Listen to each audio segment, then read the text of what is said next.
This is the story of Clara Reed, the quiet, penniless fiancée nobody wanted.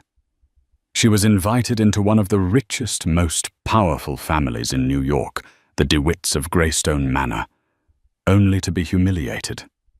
They called her worthless. They called her a gold digger. They told her she would never, ever be mistress of their house. They were right. She wasn't the mistress. She was the new owner. And the eviction notice she served them was just the beginning of their nightmare. The DeWitt Summer Solstice Gala was not a party. It was a declaration of war, and Clara Reed was the primary casualty. Greystone Manor, the DeWitts' ancestral seat in the most exclusive pocket of the Hamptons, was a monument to old money. Its limestone facade, imported stone by stone from a French chateau, glowed in the June twilight. Manicured lawns looking more like green velvet than actual grass rolled down to the Atlantic. Tonight, hundreds of guests mingled, the men in linen suits, the women in vibrant, flowing silk. The air smelled of salt hydrangeas and, most of all, wealth. Clara stood near a towering marble urn, holding a flute of champagne she hadn't touched. She felt like a typo on an otherwise perfect page. Her fiancé, Nathaniel Nate DeWitt, was currently trapped by his father, Arthur, near the string quartet. Nate, with his kind eyes and earnest passion for sustainable architecture, a trade his mother called it, was the only reason she was here. He was the only person in this entire ecosystem who had ever seen her. Clara herself was deceptively simple. She wore a sleeveless, high-necked dress in a muted beige cashmere. To the untrained eye, it was plain. To the women here dripping in visible logos and ostentatious jewels, it was an offense. They didn't recognize it as a bespoke Loro Piana piece, a garment whose quiet luxury cost more than the diamond tennis bracelets on their wrists. They just saw beige. Nate, darling. The voice cut through the party's polite murmur like a shard of ice. Beatrice DeWitt. Nate's mother glided toward them. She was a tall, rail-thin woman whose face had been pulled so tight it looked like polished marble. She was beautiful, terrifying, and the absolute monarch of this domain.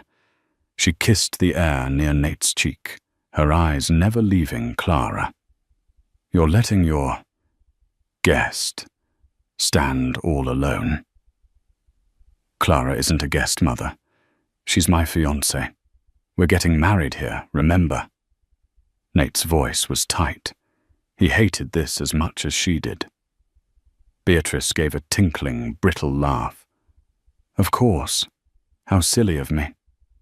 She turned her full attention to Clara. Her gaze was an appraisal, the kind one gives to livestock.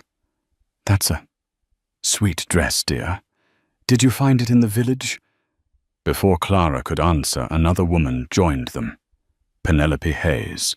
Her family, the Hayes banking dynasty, was so wealthy they made the DeWitts look like middle management. Penelope was the woman Beatrice had intended for Nate. She was all teeth-tanned skin and platinum blonde hair. Oh, Beatrice, be nice, Penelope cooed, looping her arm through Beatrice's. She's trying. It's just... Well, some people just don't have the background for this sort of thing. It's not your fault, Clara. We were just discussing the wedding photos, Beatrice continued, as if Clara hadn't been insulted. We simply must have them on the main staircase. The Italian marble is just divine. Of course. She paused, tapping a manicured nail on her chin. We'll have to be careful with the lighting. It can be so unflattering on cheaper fabrics. We wouldn't want you to look washed out. The double meaning hung in the air, thick and toxic. You are cheap. You are pale. You do not belong. Nate stepped forward. Mother, Penelope, that's enough. Nonsense, darling, Penelope said, patting his arm. We're just girls talking. Clara understands, don't you? Clara looked at the two women. She didn't feel anger. She didn't feel hurt. What she felt was a cold, quiet clarity. She was a mathematician looking at an equation that didn't balance. These people who defined themselves by their possessions had no idea what real value was. They saw her as worthless a liability. They had just made a catastrophic error in judgment. Clara gave a small, polite smile. You're right, Beatrice. The lighting on that staircase is crucial. I'll be sure to remember that. Beatrice and Penelope shared a look of smug victory. The little mouse had been put in her place. If you'll excuse me, Clara said, her voice impossibly calm. I need to make a quick call. She walked away from the glittering crowd past the servants in black and white and into the manor's dark oak-panelled library. The house was silent, the sound of the party a distant hum. She pulled out her simple, secure satellite phone, not the public iPhone she used with Nate. She dialed a single number. It was answered on the first ring. Mr. Harrison. Ms. Reed, I trust the party is tolerable. The voice on the other end was deep, precise, and belonged to Damien Harrison, the public-facing CEO of her actual life. It's been very informative, Clara said, gazing at a portrait of Nate's great-grandfather. Damien, I'm accelerating the timeline. I want a full, deep-dive analysis of DeWitt Industries and all associated family holdings. We already have the preliminary file, Damien said. It's not good. They're leveraged to the hilt. The entire estate, this house, it's all collateral on a series of very high-risk bridge loans. A cold smile touched Clara's lips. I thought as much. All this noise, she gestured to the party outside, is to cover the silence in their bank accounts. They're not just snobs, Damien. They're desperate. What's the play, Ms. Reed? Clara watched as across the lawn Beatrice DeWitt wrapped an arm around Penelope Hayes, laughing as they both looked in her direction. They thought they were predators. They didn't realize they were already prey. Begin a strategic acquisition of their debt, Clara ordered, her voice dropping to a whisper. Find out who holds the paper. Buy it. I want to own every single dollar they owe. Quietly. I don't want them to know who their new creditor is until I'm ready. And the house, Ms. Reed Greystone Manor. Clara looked at the portrait, at the arrogant, entitled face staring back at her. Especially the house, she said. Start with the house. She hung up, took a deep breath, and smoothed the cheap fabric of her dress. She composed her face back into one of polite, unassuming sweetness. She walked out of the library, back to the party. The invisible girl, the worthless bride. The clock had just started ticking on the DeWitt dynasty, and they hadn't even heard it. The next 3 weeks were a masterclass in psychological warfare, executed with the silent precision of a sniper. To the DeWitts, life continued as normal, only with more pronounced disdain for Clara. Beatrice insisted on overseeing every wedding detail, which was in practice a daily ritual of dismantling Clara's preferences. Peonies. Oh no, Clara, she'd say at a meeting with a florist who charged $50,000 per event. That's so common. We're a rose family. Specifically the majestic hybrid. They're 200 a stem. Do try to keep up. Clara would just nod. Whatever you think is best, Beatrice. Nate, meanwhile, was caught in a painful vice. He loved Clara, but he was also the product of this family. He was trying to get his fledgling architecture firm off the ground a firm dedicated to eco-friendly affordable housing. It was a noble pursuit his family found baffling. "Why are you wasting time with plywood and solar panels, Nate?" his father Arthur had grumbled over dinner. "There's no money in helping the poor. The money is in telling the rich what to buy. Look at your mother. She's a brand." This pressure made Nate distracted and tense. He'd find Clara on her laptop and sigh. More work, Clara. That freelance design project must be intense. Clara, who was actually reviewing a hostile takeover bid for a lithium mining operation in Bolivia, would snap the laptop shut. "Just finishing up. I'm all yours." She hated the deception, but it was a necessary armor. Her real identity was a secret known to exactly 3 people.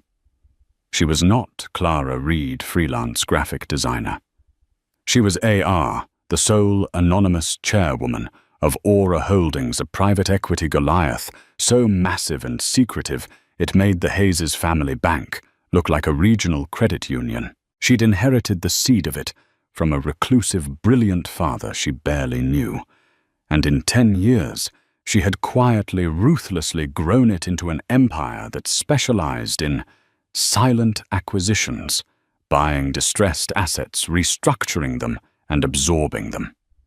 Aura's specialty was identifying weakness beneath a veneer of strength, and the DeWitts were the weakest prey she had ever encountered. While Clara nodded politely about flower arrangements, Damian Harrison was moving mountains. He was a tall, impeccably dressed man who had been her father's protégé and was now her loyal right hand. His office in a nondescript steel and glass building in downtown Manhattan was the real seat of power. "You were right, Ms. Reed," Damian said during one of their encrypted video calls. Clara was parked in her modest leased car, supposedly buying groceries. "They're not just leveraged," Damian continued, his face grim. "They're drowning." Arthur DeWitt made a catastrophic bet against the tech market last quarter. He thought he was smarter than the algorithm. He wasn't. "The loans for the house?" Clara asked. "Worse than we thought. They didn't go to a prime lender. They took a structured note from a private bank in Geneva, Valois and C. Highly aggressive default interest rates that are borderline predatory. They missed their first payment 2 days ago." "Valois and C, I know them," Clara murmured. "They're vultures." "Yes," Damian said. "And as of 5 minutes ago, we are Valois and C. Or rather, an offshore subsidiary of an Aura-controlled fund has just acquired their entire distressed debt portfolio. The DeWitt loan was the crown jewel." Clara felt a cold thrill. "So we own the paper. We own the house. We own their businesses. We own them. They just don't know it yet. The notice of default will be sent by the original bank's letterhead, but the money is owed to us. What are your instructions?" Clara thought about Beatrice's sneer. "We're a Rose family." "Send the notice," Clara said. "Standard procedure. No aggression. Just the facts. I want them to feel the chill first. Then I want you to look into the Hayes Bank. Penelope is part of this. I want to know their exposure. I want to know their weaknesses." "Understood. And Miss Reed." "Yes, Damian. Do be careful. These people are animals, and cornered animals bite." Clara disconnected the call just as Nate tapped on her car window.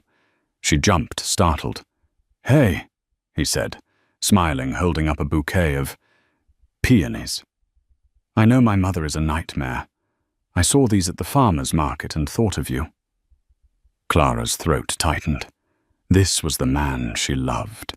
This was the one good, real thing in her life. The guilt was a physical ache. "Nate, they're beautiful. Thank you." As he leaned in to kiss her, her mind was a split screen. On one side, this perfect simple moment.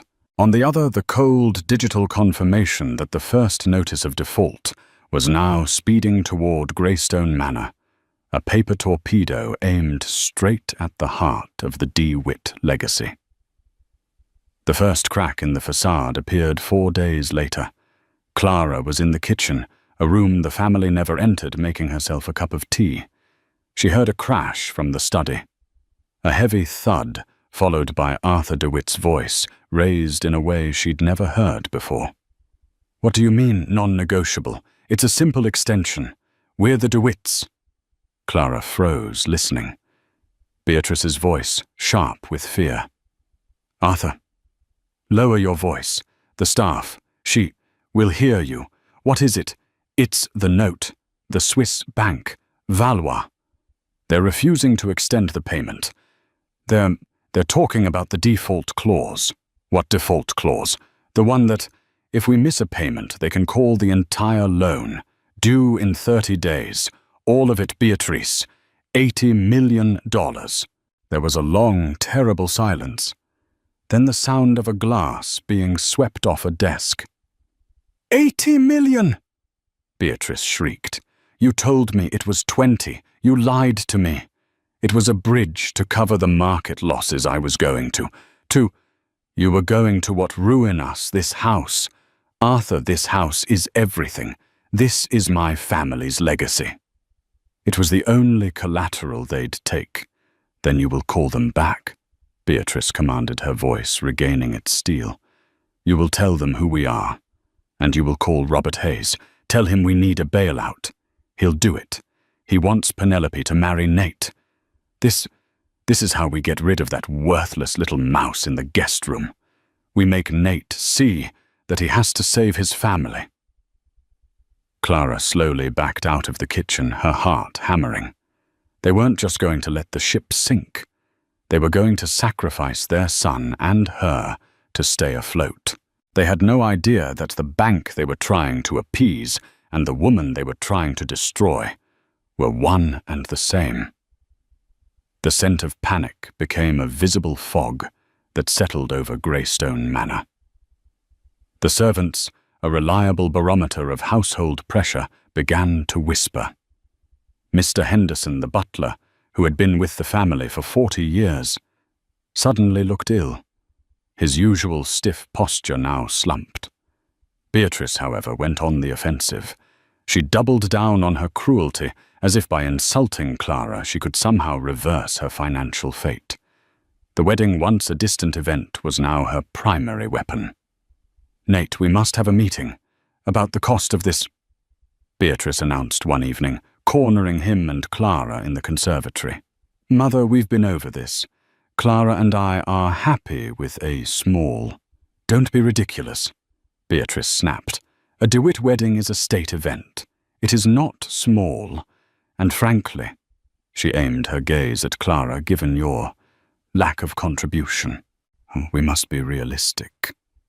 She was trying to bait Clara to make her feel so small she would run. But what Beatrice didn't know was that while she was posturing, Clara's team was executing a pincer movement. Phase 1. The Hayes refusal.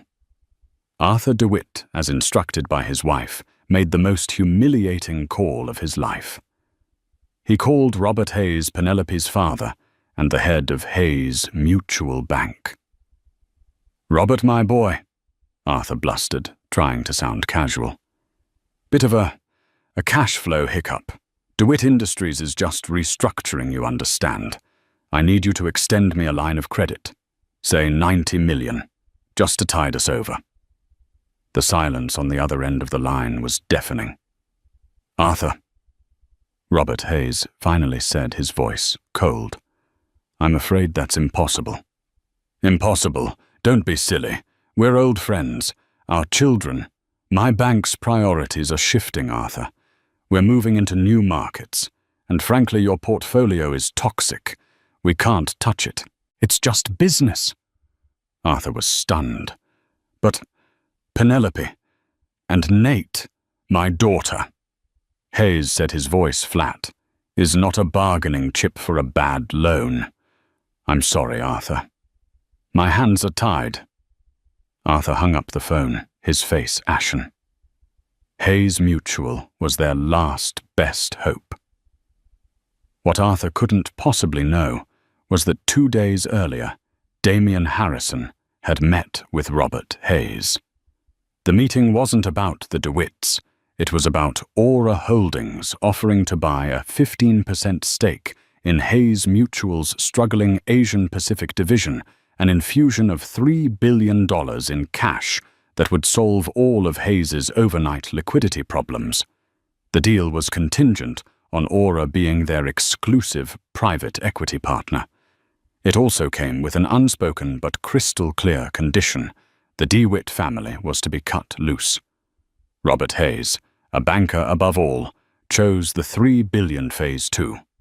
The public humiliation. While Arthur was reeling from the Hayes betrayal, Beatrice received a call from the chairwoman of the Met Gala. "Beatrice, darling," the voice purred, "we're just finalizing the tables for this year. And I'm so sorry, but our new corporate sponsor has requested final approval on the guest list. And it seems your name has been moved to the wait list." Beatrice nearly dropped the phone. "The wait list? I've been on the committee for 20 years.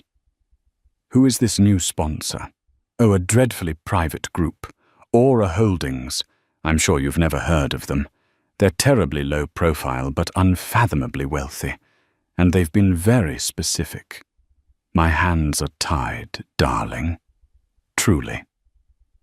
Beatrice was now cut off from her two primary sources of power, her credit and her social standing. The pressure inside the house became unbearable.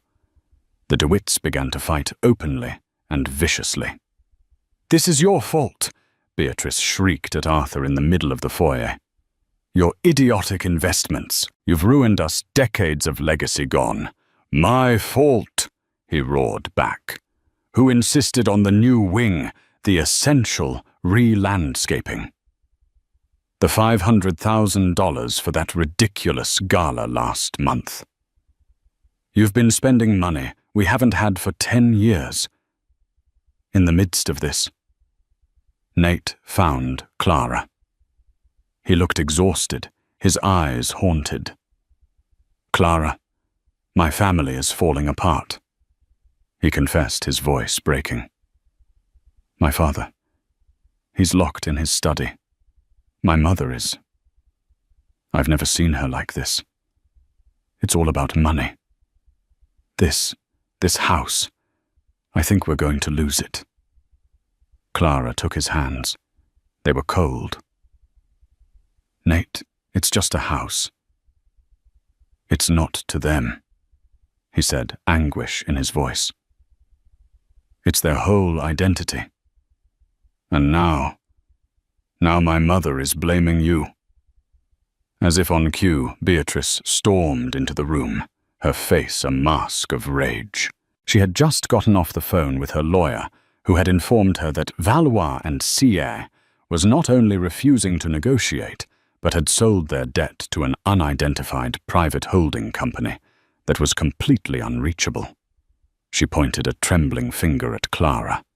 "You," she hissed. "This is your fault." Nate stood up. "Mother, don't. This has nothing to do with Clara." "It has everything to do with her," Beatrice cried, her voice cracking with hysteria. "She's a curse, a common, worthless jinx. Since the day you brought her into this house, everything has unraveled. With her simple, mousy ways, she's brought her poverty into our lives like a disease. That is enough," Nate roared, his face red. He had never, ever raised his voice to his mother. "That is the woman I'm going to marry. You'll marry her over my dead body," Beatrice screamed. "She is nothing. She has nothing. Penelope would have saved us. This little urchin. She's just here to watch us burn." Clara, who had been silent this whole time, finally spoke, Her voice was not loud, but it cut through the hysteria like a razor. "Beatrice, you're wrong." Beatrice scoffed. "Oh, am I? What are you going to tell me you have a secret trust fund?" "No," Clara said, looking her dead in the eye. "I'm just telling you. You're wrong about me. And you're blaming the wrong person." "Get out," Beatrice whispered, her eyes wild. "Get out of my house." "Mother," Nate shouted. "No, Nate," Clara said, placing a hand on his chest. "It's okay." She turned back to Beatrice. "I'll leave, but I promise you you're going to regret those words." "The only thing I regret," Beatrice sneered, "is that I didn't have you thrown out the day you arrived." Clara nodded slowly. "Understood." She walked past Nate, picked up her small handbag, and walked out the grand front door of Greystone Manor, leaving Nate standing between his shattered, furious mother and the woman he loved. Nate watched her go, his heart breaking. "Mother," he said, his voice hollow, "what have you done?" Beatrice, suddenly looking old and terrified, sank onto a Louis XIV chair. "I've saved us," she whispered, though she didn't believe it for a second. Clara got into her car and drove. She didn't go far. She pulled over on a bluff overlooking the ocean, the lights of Greystone Manor twinkling below her, like a dying star. She called Damien. "She called me worthless," Clara said, her voice shaking, but not with tears. It was with a cold, refined rage. "She said I was a disease. She threw me out." "Ms. Reed," Damien said, his voice gentle. "Give the word. I can have a sheriff's deputy there in an hour. The foreclosure notice is ready. We can seize the asset." "No," Clara said. "Not like that. That's messy. It gives them a story to tell, a way to be victims. I want this to be clean." She paused, thinking. Beatrice had tried to buy her son's happiness by selling her. She had tried to save her house by sacrificing Nate. The house was the root of it all. "They're trying to leverage Nate," Clara said. "They think Penelope is the answer.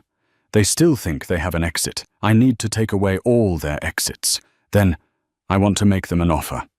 An offer after this. A bribe," Clara said.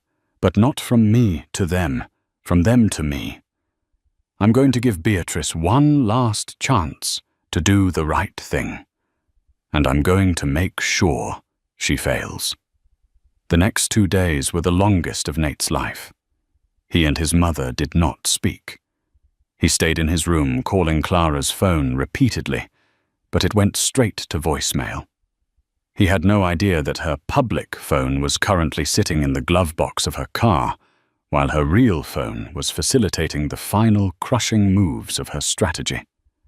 The DeWitt family was now completely and totally isolated. Their lawyers from the prestigious firm of Cravath, Swain and Moore had officially dropped them as clients, citing non-payment of a 6-month-old invoice. The Wall Street Journal had run a small but devastating piece on DeWitt Industries, questioning its solvency. The unidentified creditor had formally filed a notice of public foreclosure auction set to take place in 1 week on the steps of the county courthouse. Greystone Manor. The symbol of their power was going to be sold off to the highest bidder.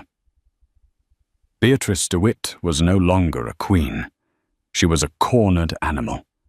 She had lost her social standing, her credit, and now her home. The only asset she had left was her son. And to keep him, she first had to get rid of Clara for good. She tracked Clara down. She'd hired a private investigator who found Clara staying at a modest by Hampton standards hotel in the village.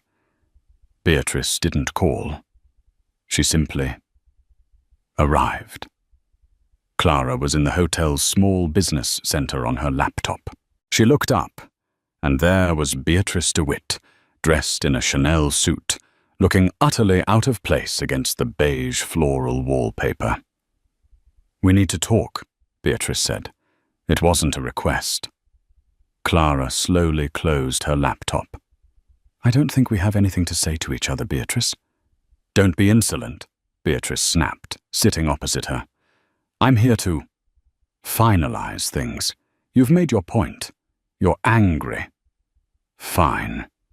Now let's talk about your severance package." Clara raised an eyebrow. "My severance package for leaving my son," Beatrice said, as if it were the most obvious thing in the world. She reached into her Hermes Birkin bag and pulled out a checkbook. "I am prepared to offer you $500,000. In exchange, you will sign a non-disclosure agreement. You will leave New York, and you will never contact Nathaniel again." Clara looked at the checkbook. She looked at Beatrice's arrogant, desperate face. The internal mathematician in her head did a quick calculation. Aura Holdings had generated $500,000 in passive interest in the time it had taken Beatrice to walk across the room. Clara started to laugh. It wasn't a happy sound. It was dry and humorless.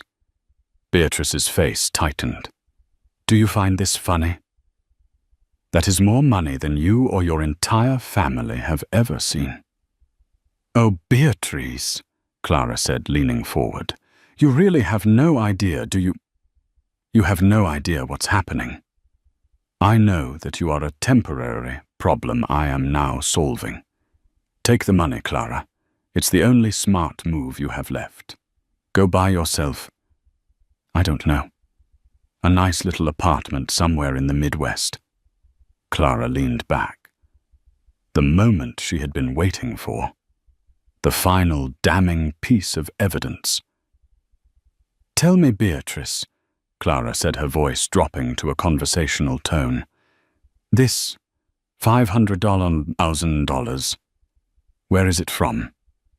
I'm aware of the foreclosure. I'm aware your credit lines are frozen. The jewelry. The art. Did you sell your diamonds?" Beatrice's blood ran cold. How? How do you know about that?" "I know everything," Clara said. "I know us about the Valois loan. I know about the failed bet against the tech market. I know Robert Hayes won't take your calls. I know you were waitlisted for the Met Gala. And I know that this check," she tapped the checkbook, "is from Nate's trust." Beatrice recoiled, as if struck. He offered. He wants to help his family." "He offered to help his family," Clara said, her voice now filled with ice. "Not to bribe his fiancée. You are stealing from your own son. You are using the last bit of money. He has the money he earned from his own architecture firm, the one you despise, to try and buy me off." "It's for his own good," Beatrice shrieked, her composure shattering. "To save him from you. To save him, or to save this house." Clara stood up, her small frame suddenly radiating an authority that dwarfed Beatrice. "You would sell your son. You would steal from him all for a pile of imported stones. You are the most worthless person I have ever met." You bitch," Beatrice spat. "You could offer me $500 million, Beatrice, and it wouldn't be enough. Your money is worthless, and so are you." Clara walked out of the business center, leaving Beatrice DeWitt alone, her checkbook open and useless in her hand. The Queen had been checkmated. Clara got to her car, her hands shaking. This was the part she hated. The emotional fallout. She called Damien. "It's done," Clara said, her voice low. "She did exactly as we predicted. She tried to bribe me with Nate's own money." "The team is ready, Ms. Reed." Damien's voice was grim. "The auction is in 4 days. Our proxies are in place. We'll be bidding against, well, no one. The toxic debt attached is too high. It will be a formality." "No," Clara said. "Change of plans. No auction. An auction is public. It's a spectacle. It gives them a story. I don't want them to have a story." "What do you propose? We are the sole creditor, correct? We own the debt free and clear." "Yes, we are the bank." "Then the bank is foreclosing," Clara said. "Not at an auction. Privately. Effective immediately. They have 24 hours to vacate. Send the notice. Send the legal notice. And Damien, send a team. A team, our security team, and our forensic accountants, the ones who handled the Argentinian restructuring. I don't want them to take so much as a silver spoon that doesn't belong to them. This isn't a negotiation. It's an eviction." "Understood." "And Nate," Clara's voice softened. "Find him. Have one of our discreet security guys pick him up. Tell him Clara needs him. Tell him to meet me at my hotel. He is not to go to that house. He doesn't deserve to see what's about to happen." "It will be done, Ms. Reed. By this time tomorrow, you will own Greystone Manor." Clara hung up and leaned her head against the steering wheel.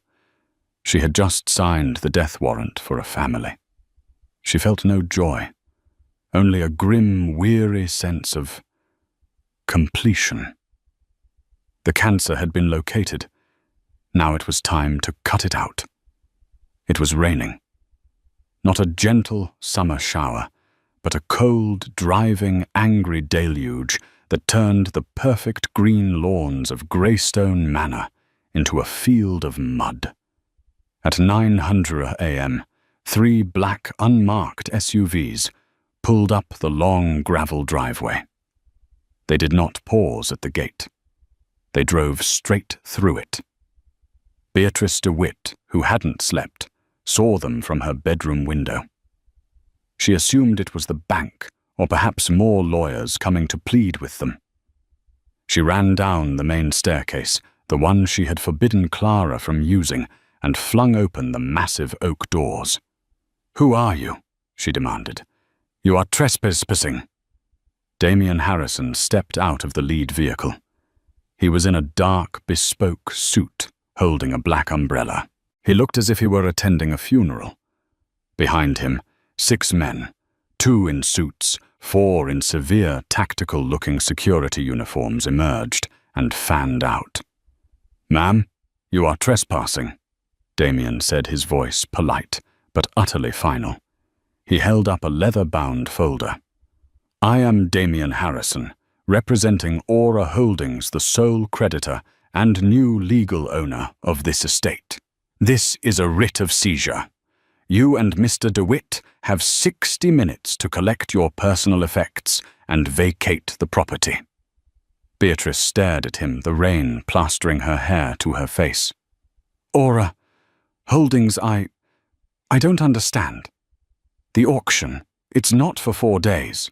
The auction was a courtesy which has been rescinded," Damien said. "The debt was called. You have defaulted.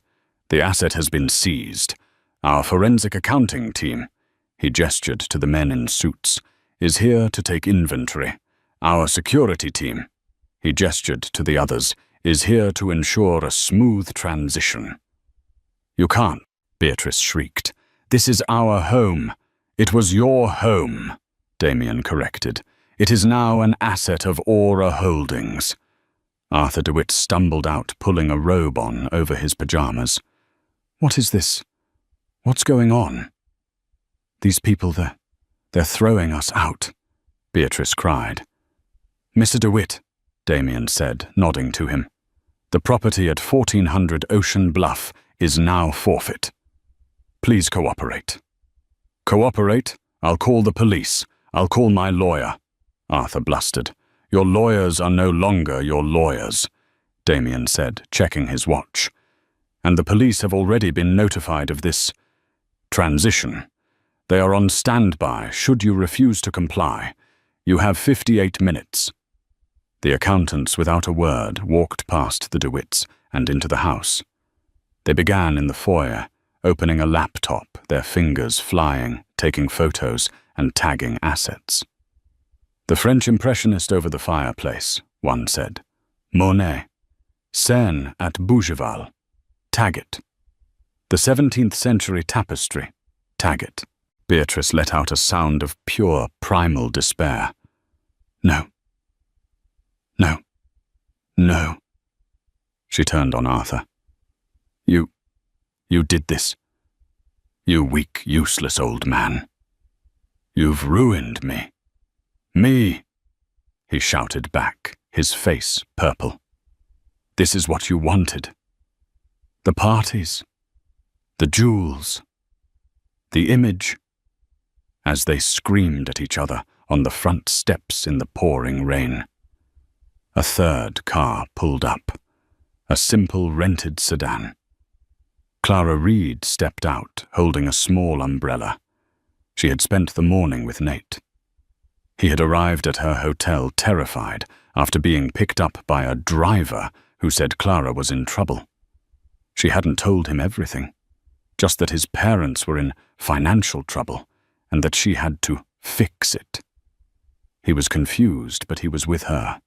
He was safe. He was not here for this. Clara had come alone. Beatrice stopped shouting when she saw her. Her face, already twisted in rage, contorted into something new. Utter disbelief. "You," Beatrice whispered. You're with them, you worthless little—" She lunged at Clara, her hands clawed. "Do not touch her." Damien's voice was like a thunderclap. One of the security men stepped instantly between the two women, his hand raised. Beatrice stumbled back. She looked at Damien. She looked at the men tagging her possessions. She looked at the worthless girl standing calmly on the gravel. And in one blinding, agonizing flash, the equation balanced in her head.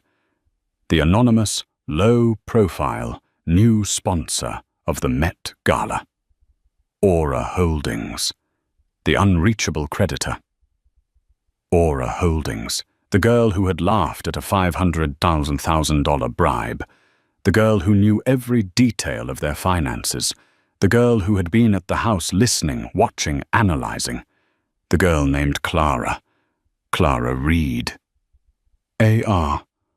Aura. Beatrice's legs gave out. She collapsed onto the wet stone steps. "Oh my God!" She breathed the rain mixing with the tears on her face. "It was you. It was you all along. You bought us." Clara walked up the steps, standing over her. She looked at the woman who had tormented her, the woman who had tried to steal from her own son. "You called me worthless, Beatrice." Clara said, her voice quiet, but it carried over the rain. "You said I was a disease. You told me I would never, ever be the mistress of this house." Clara looked up at the grand limestone facade. She looked at the main staircase, visible through the open door. "You were right about one thing," Clara said, turning her gaze back to the weeping woman at her feet. "I'm not the mistress." She pulled the house key, a new one, delivered by Damien that morning, from her pocket. "I'm the owner." She looked at Damien. "Mr. Harrison, please have security escort Mr. and Mrs. DeWitt off my property. They've had their 60 minutes.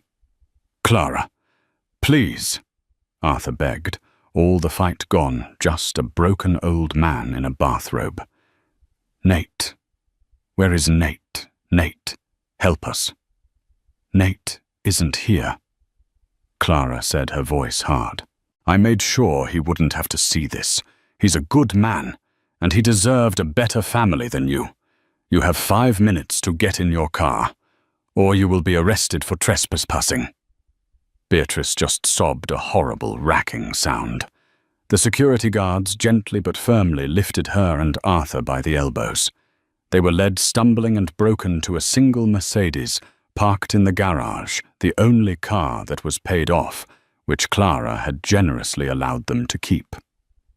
Clara Reed stood on the porch, the umbrella at her side, the rain washing the mud from the steps. She watched as the car, driven by a hysterical Beatrice, spun its wheels in the mud and finally careered down the driveway, out of the gates and out of her life. Damien Harrison came to stand beside her. "Ms. Reed," he said, "the asset is secured. The house is yours." Clara looked out at the ocean. "It's not just a house, Damien," she said softly. "It's leverage." The house was silent. The storm had passed, leaving behind the smell of wet earth and salt. The accounting team worked quietly in the study, but the rest of the manor was empty, a cavernous, hollow space. Clara stood in the grand foyer, her footsteps echoing on the Italian marble. This was the staircase Beatrice said she was unfit to be photographed on. Now it was hers. The feeling was not triumph. It was, heavy. She heard a car, this one she was expecting. Nate DeWitt walked through the open front door. He stopped dead. The house was the same, but different. The air was still. The oppressive, heavy scent of Beatrice's perfume was gone. "Clara," he said, his voice hesitant. "What's going on?" "That man, Damien. He said you own this place. He said you foreclosed on my family." He looked at her, and his eyes weren't filled with the love she was used to. They were filled with confusion, fear, and a dawning, terrible sense of betrayal. "Clara, who are you?" This was the part she had dreaded. The asset was secured. Now she had to save the relationship. "My name is Clara Reed," she said, her voice shaking for the first time. "But the world, the financial world, knows me as AR, the head of Aura Holdings." She told him everything. Her reclusive, brilliant father, the massive, unexpected inheritance, the years spent building it into a silent global empire, the loneliness, the profound, aching desire to be loved for herself, not for her 9-figure bank account. "I used my mother's maiden name," she explained, tears welling in her eyes. "I lived in a simple apartment. I learned graphic design. I wanted a normal life. I wanted to find one person who didn't see me as a vault. And then I met you. You with your passion for sustainable houses and your kind eyes, and you saw me, Nate. You were the one real thing." Nate sank onto the bottom step of the staircase. He was pale. "So, all of it was a lie. Our first date, that little Italian place, was that you slumming it? Were you laughing at me?" "No," she cried, rushing to him. "That was the only real part I fell in love with you. I was going to tell you, after the wedding. I didn't know how. But my parents, my home, you destroyed them." He whispered the accusation hanging in the air. "They destroyed themselves," Clara said, her voice hardening. "Did you know they were going to lose this house whether I existed or not? They were drowning in debt. They were criminals, Nate. Don't say that. It's true." At that moment, Damien Harrison appeared from the study, holding a ledger. His face was granite. "Ms. Reed," he said, "Nate, you both need to see this." He opened the ledger. "We're auditing the books of DeWitt Industries. It's worse than we thought. They weren't just bad at business. They were committing fraud." What are you talking about?" Nate said, standing up. "Your father," Damien said, pointing to a line item, has been illegally transferring money from the employee pension fund to cover his market losses. For 3 years, he's stolen over $8 million from his own workers. Nate stared at the book, his face draining of all color. He wouldn't, Nate stammered. My father. He did, Damien said. The SEC will be very interested in this. They're facing prison, Nate. Significant prison time. Nate stumbled back, looking at Clara with horrified eyes. You knew this. I suspected, Clara said gently. The numbers didn't add up. The desperation, it was more than just debt. Nate, your parents, they are not who you think they are. Nate looked around the grand hall at the portraits of his ancestors at the glittering chandelier. It was all a lie. A beautiful, hollow, criminal lie. And your mother? Clara continued, her voice soft. She came to me 2 days ago. She offered me $500,000 to leave you. Nate's head snapped up. What? She tried to bribe me. And Nate, the money. She was going to take it from your trust. The money you earned yourself. She was stealing from you to get rid of me. Nate said nothing.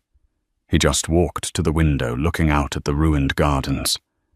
He was seeing his entire life, his entire childhood, recontextualized as a fraud. His proud father was a thief. His elegant mother was a monster. He was quiet for a long time. Clara stood her heart in her throat, giving him space. She had played her hand. She had won the house, the company, the war. But she was about to lose the only thing she truly cared about. Finally, Nate turned around. His eyes were clear, and the confusion was gone. It was replaced by a deep, profound sadness. What happens now? He asked. That, Clara said, is up to us. Us. I didn't do this to punish them, Nate, she said, walking toward him, her hands clasped in front of her. I did this to free you. You were trapped by their legacy, by their expectations, by their sins. They were going to drag you down with them. They were going to use you as a bargaining chip to marry Penelope Hayes. They were going to steal your own money. They were never going to let you be you. She stood in front of him. I love you. The man who wants to build small, beautiful, honest houses. The man who brought me peonies because his mother hated them. I love that man. And I bought this house. I bought all of this. To give you a choice. A choice. We can let the federal government handle this. Your parents will go to jail. For a long time. And they should. Or what? Or... We fix it, Clara said. Aura Holdings will quietly absorb the entirety of DeWitt Industries. We will use our own funds to make the employee pension fund whole. Every cent your father stole will be repaid. We won't press criminal charges. In exchange, they sign over everything. What's left of their name, their reputation, and they disappear. Nate looked at her, astounded. You would do that? After what they did to you, you would save them. I'm not saving them, Clara said, finally taking his hand. I'm saving you. I don't want this to be your story. I don't want son of a federal prisoner to be your legacy, your parents.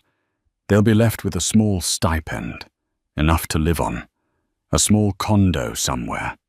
They will have no power. They will have no name. They will just be two old people. A quiet, humiliating exile. But not prison. Nate processed this. The sheer power of her. The ruthlessness. But also the mercy.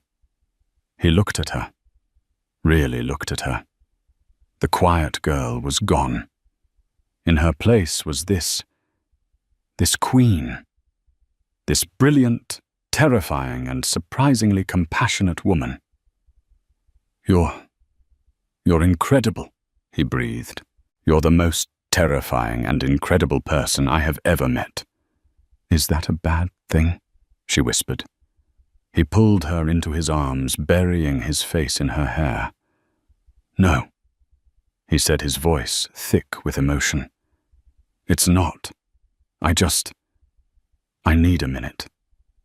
I love you, Clara, but I think I need to properly meet AR. Clara held him, the tension of a month of a lifetime draining out of her. She's not so bad, Clara whispered. She's just very, very good at protecting what's hers. He held her tighter. The house was theirs. The future was theirs. The DeWitt Empire was dead. The Reed-DeWitt Empire had just been born. The transition was as swift as it was silent.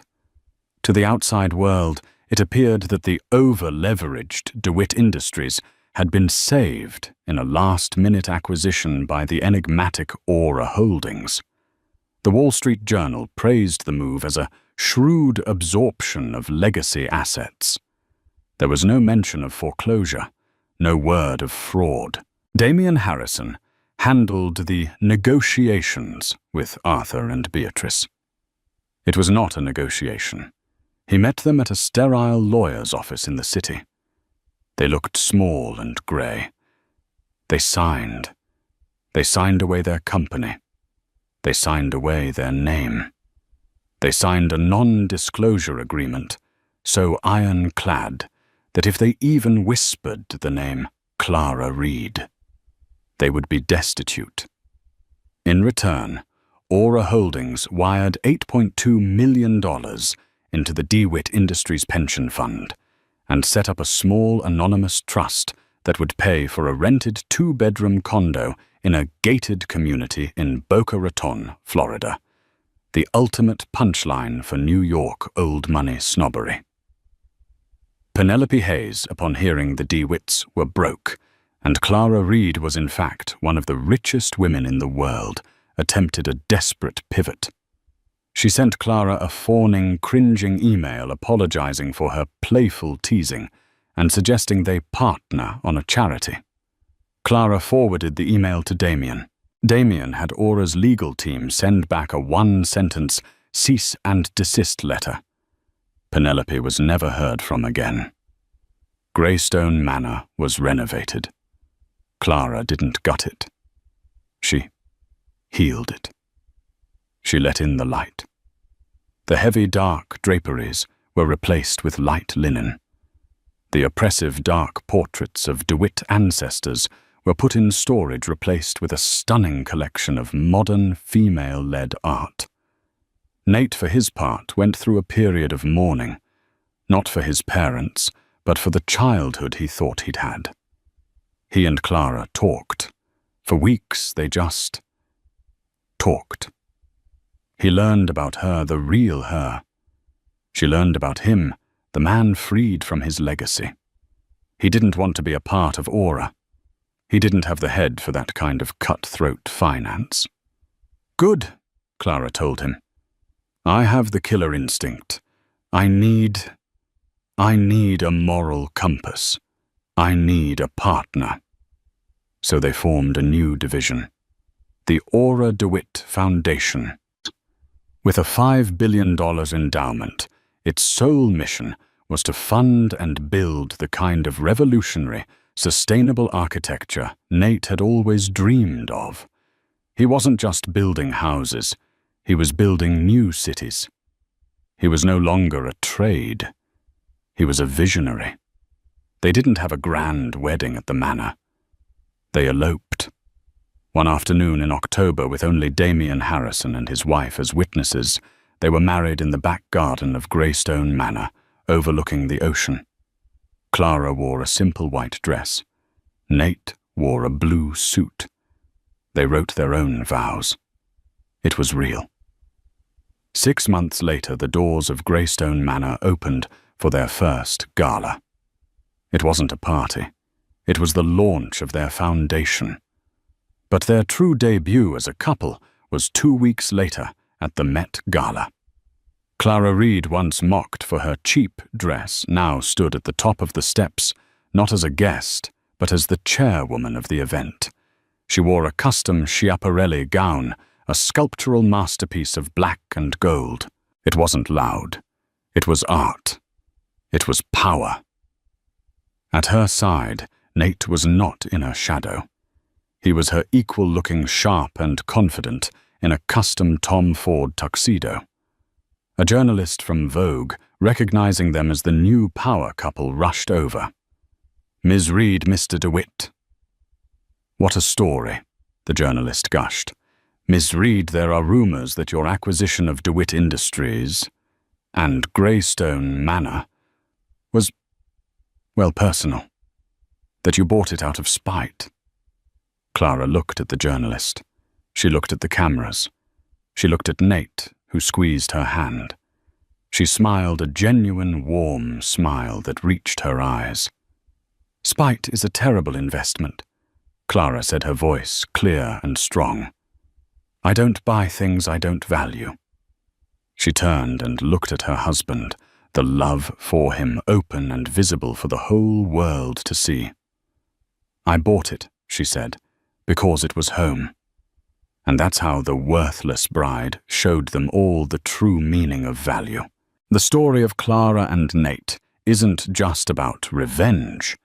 It's about building a new legacy, one based on truth, not tradition. The DeWitts defined themselves by a house built on lies. Clara and Nate rebuilt it into a home founded on partnership and purpose. What did you think of Clara's final move? Was her mercy on Beatrice and Arthur the right call, or would you have preferred to see them face justice? Let me know your thoughts in the comments below. If you love stories where the underdog comes out on top and the arrogant get what they deserve, please like this video and share it with someone who needs a good story. And don't forget to subscribe and hit the notification bell so you never miss a single minute of the drama. Nicholas Harrington was the kind of man everyone admired, handsome, impeccably dressed, and so wealthy he seemed untouchable. Yet behind the polished smile and designer suits lay a storm of secrets. Whispers of a hidden mistress, hushed payments, and a lavish private jet only fueled suspicions.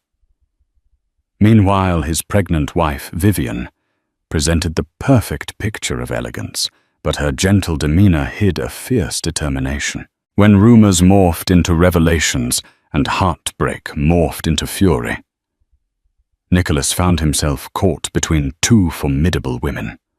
One held his heart with her forbidden allure. The other held his future in her hands, and she wouldn't hesitate to destroy him. Nicholas Harrington was the name on everyone's lips in Manhattan's high society. He'd been splashed across the pages of Forbes for amassing an empire of tech startups merged under his flagship company, Harrington Innovations. Stocks soared whenever he smiled at the camera, and interviews with him became the stuff of legend. Indeed, Nicholas possessed an air of unflappable confidence, arguably his greatest asset. Yet behind the glitz, he nursed a sense of emptiness he seldom acknowledged. Only 3 years ago, he had swept Vivian Chambers, now Vivian Harrington, off her feet. They wed at St. Patrick's Cathedral, surrounded by luminaries like Warren Buffett and Anna Wintour. The tabloids called it the wedding of the year, and it looked from the outside like a fairy tale. But as Nicholas stood in his corner office overlooking Central Park on a sultry June afternoon, he couldn't help feeling an undercurrent of panic. Every corner he turned, there seemed to be a fresh rumor, a new swirl of gossip that threatened to dislodge him from his throne. He had used his wealth to hush many controversies, paying hush money to employees or settling disputes with out-of-court deals. But this was different. Eliana Stone was the name on his mind. She was a rising socialite, best known for being seen on the arms of powerful men from time to time. Years younger than Nicholas, she was seductive, confident, and unrelentingly ambitious. In a world where everyone was chasing the next best connection, Eliana cultivated powerful alliances like collecting jewelry, shiny precious and carefully curated. He recalled the night they met under the shimmering chandeliers of the Plaza Hotel. He was hosting a fundraising gala in collaboration with the Real Impact Foundation, one that Michael Bloomberg and even Leonardo DiCaprio had RSVP'd to. Eliana arrived in a midnight blue gown, turning heads as though an invisible spotlight illuminated her every step. When she approached Nicholas with a fluted champagne glass and a half smile, the spark of desire caught him off guard. Flattery ensued, laughter flowed. By the end of the evening, she had charmed him into exchanging private phone numbers, something he had never done so openly before. That first encounter led to clandestine lunches at Michelin-starred restaurants and stolen nights in penthouse suites. All of it, Nicholas believed, was under meticulous secrecy. He had relied on his power and money to safeguard his indiscretions, ensuring that not a whisper reached Vivian's ears. Except now rumors about a mystery woman had leaked into the tabloids. His nerve endings were on fire. He couldn't let it spiral into scandal. Little did he know the scandal would soon become the least of his worries. The private jet was only the beginning. And as far as Vivian was concerned, her husband's name might soon be etched in the court dockets of the New York Supreme Court.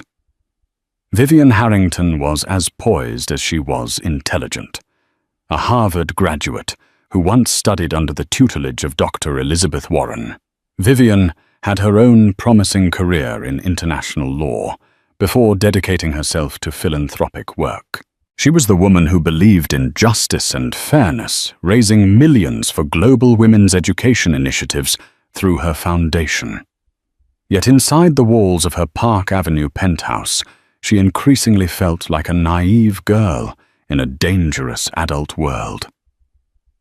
That morning, Vivian quietly sipped on her specially blended herbal tea, recommended by her prenatal physician, Dr. Candace Lynn, at Mount Sinai. Yes, she was pregnant 3 months along. A child was all she had dreamed of.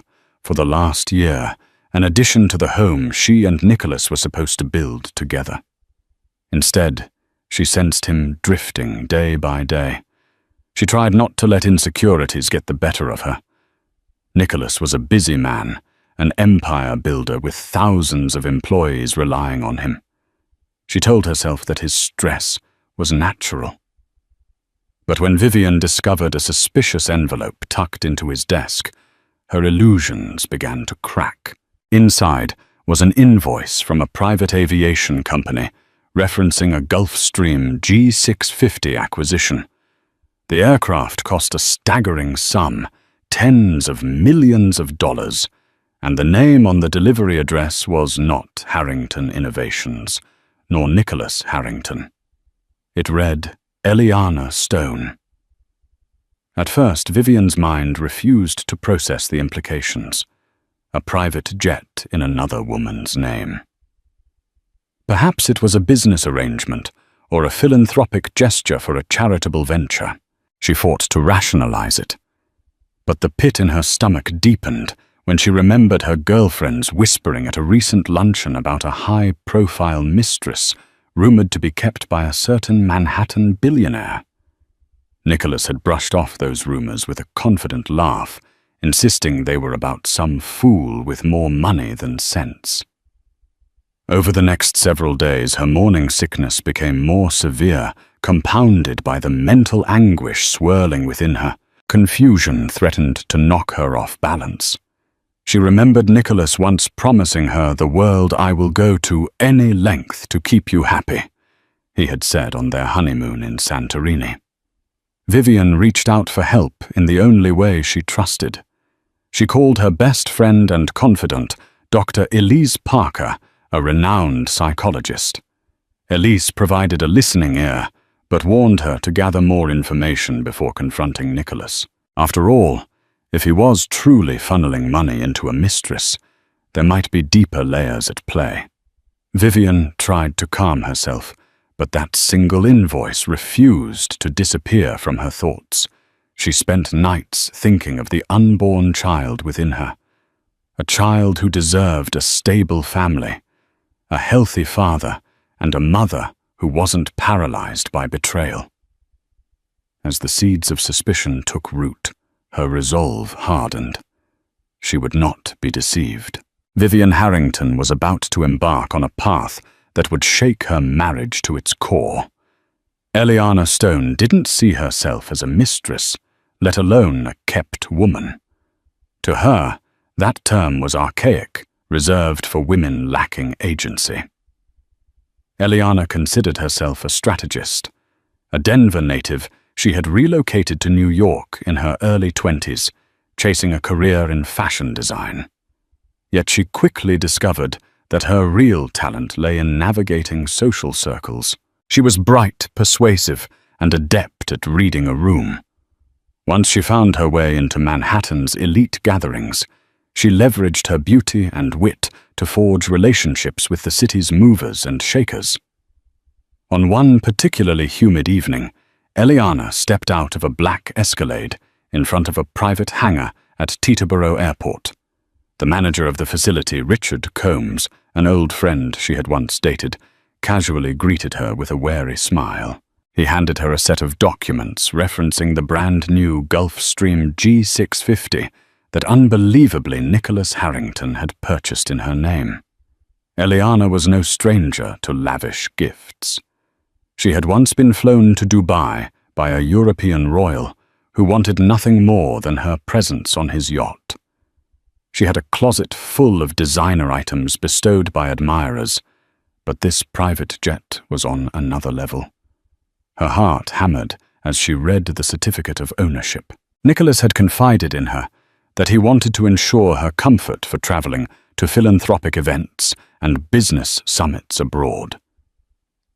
But Eliana wasn't naive. She knew this was more than a thoughtful gesture. It was Nicholas's attempt to keep her tethered to him away from prying eyes of the city. The jet was both a bribe and a fortress guaranteeing her silence and loyalty. Yet part of Eliana recoiled. She had never planned to become so intricately tied to any single man, especially not one with a pregnant wife.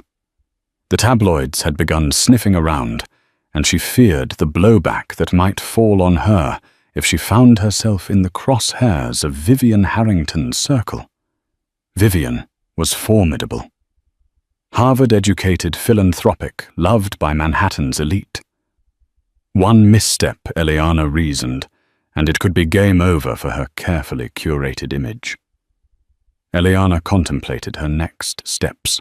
If Nicholas was that desperate to hide her from the public eye, was there something bigger behind the scenes? She had heard rumors about SEC investigations into a few of his acquisitions. Had she tied her fate to a man with looming legal troubles? She texted Nicholas a simple message: "We need to talk." Eliana was determined to control the narrative, even if it meant confronting him about the real reasons behind this extravagant gift. Because if there was one thing she had learned in New York, it was that knowledge equaled power, and she would not hesitate to use that power, no matter whose heart got broken in the process. Nicholas arrived home late, nerves fraying like the edges of a tattered flag. The doorman gave him a polite nod, but Nicholas barely registered it as he stepped into the lavish marble lobby of his Park Avenue building. It was nearly midnight, and he expected Vivian to be asleep. What he didn't expect was to find her waiting in the living room. Lights dimmed silhouette, rigid against the city lights, beyond the floor-to-ceiling windows. "Vivian." He tried for a gentle tone, but his voice trembled. There was a sense of dread prickling the air. She slowly turned, revealing tear-streaked cheeks. She had a file in her hands, a sheaf of papers. Nicholas recognized them almost immediately. They were documents from the private aviation deal. His pulse accelerated. "Is there something you want to tell me?" "Nicholas." Her voice was steady, but the heartbreak in her eyes was impossible to miss. He inhaled sharply, trying to form a coherent response. "Vivian, it's not what you think." "Then what is it?" "Because it looks like you purchased a multi-million-dollar jet for a woman named Eliana Stone." Nicholas raked a hand through his hair, searching for a plausible explanation. But the well of excuses ran dry. He tried to spin a tale about business alliances and investor perks, but every word felt hollow the moment it left his lips. Vivian let him speak, her gaze never wavering. She cut in. "Do you think I'm naive? I know who she is, Nicholas. The tabloids are filled with her name these days." She laid a hand protectively over her stomach. "Is this the man you want to be when our child is born?" His shame curdled into something else. Defensiveness, perhaps.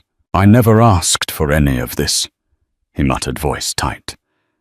"It just happened." Vivian's composure shattered.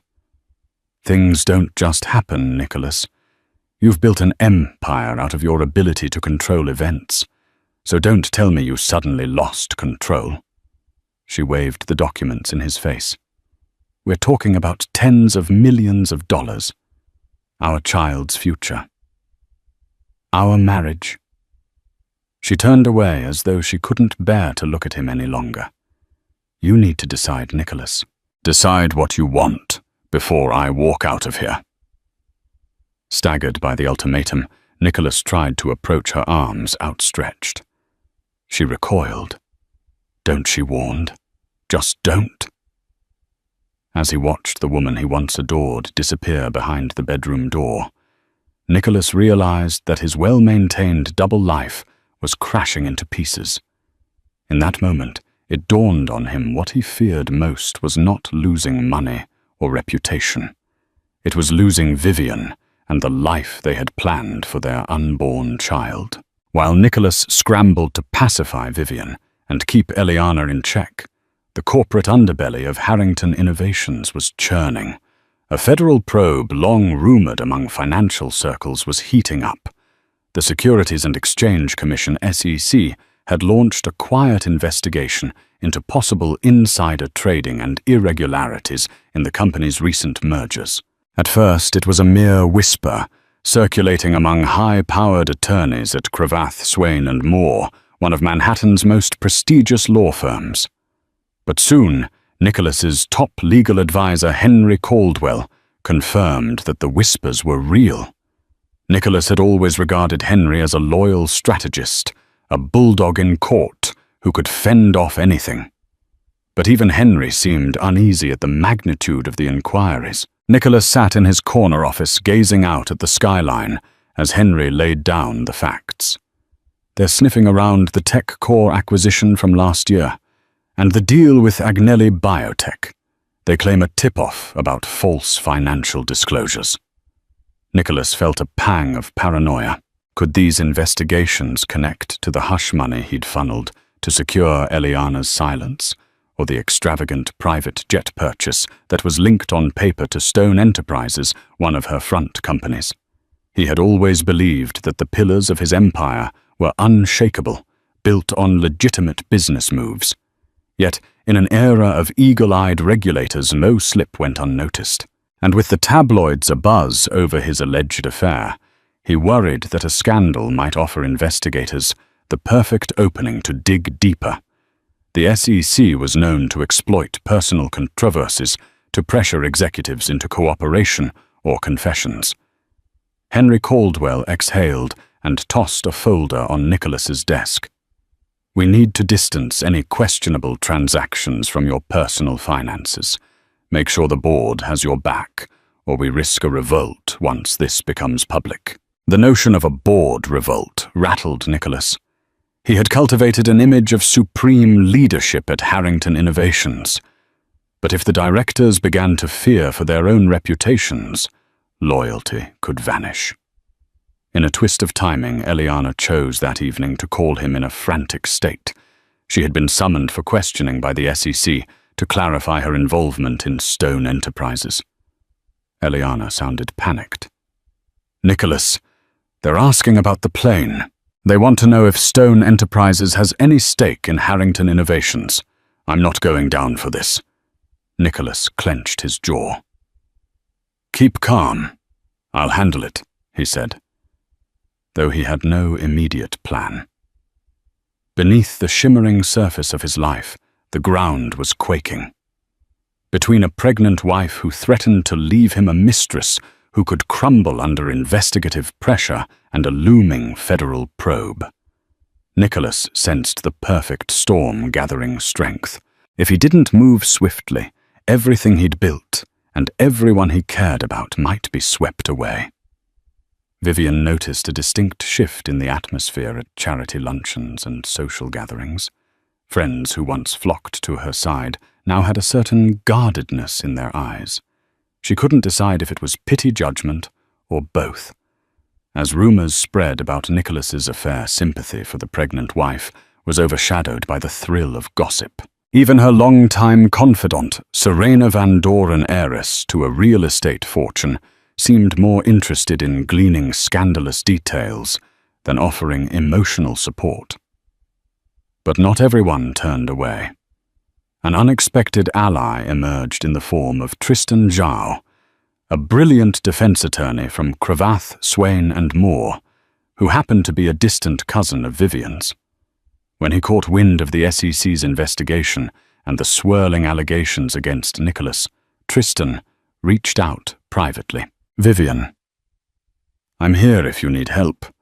Nicholas might be my firm's client, but your family." Vivian was taken aback. She appreciated the gesture, but also recognized the delicate position Tristan was in.